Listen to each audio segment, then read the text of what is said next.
दोस्तों, इस वक्त की बड़ी खबर आपको दे रहे हैं। इस्राइल के प्रधानमंत्री बेंयामिन नेतन्याहू ने माफी मांग ली है। जी हां, आप सही सुन रहे हैं। इस्राइल के प्रधानमंत्री बेंयामिन नेतन्याहू ने माफी मांगी है।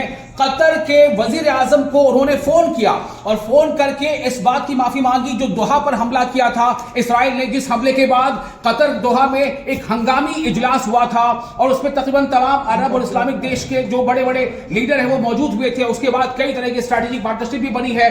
तो इन सब का दबाव पड़ा है बेंयामिन नेतन्याहू पर। बेंयामिन नेतन्याहू अमेरिका पहुंचे हैं। डोनाल्ड ट्रंप से उनकी मुलाकात हुई है। डोनाल्ड ट्रंप से मुलाकात, आपको बता दें कि जनवरी में जब डोनाल्ड ट्रंप प्रधानमंत्री में उसके बाद से ये चौथी मुलाकात है बेंयामिन नेतन्याहू की। और इस मुलाकात के बाद बेंयामिन नेतन्याहू ने व्हाइट हाउस से ही कतर के जो वजीर आजम है अब्दुर्रहमान अस्सानी उनको फोन किया और फोन करके जो हमला इस्राइल की तरफ से किया गया था कतर पर, उस हमले के लिए माफी मांगी। जिस वक्त की बड़ी खबर, आखिर इस्राइल ने माफी क्यों मांगी? क्या बेंयामिन नेतन्याहू को इस बात का एहसास हो गया है कि आगे उनके लिए राहें मुश्किल हैं? क्या बेंयामिन नेतन्याहू कहीं ना कहीं डर गए हैं या फिर क्या अमेरिका भी अब साथ छोड़ रहा है? चूंकि बेंयामिन नेतन्याहू का व्हाइट हाउस से ये फोन करके कतर के वज़ीर आज़म को कहना कि हम इस जो हमला इस्राइल तरफ से किया गया उसके लिए माफी मांगते हैं, ये अपने आप में बहुत बड़ी बात है।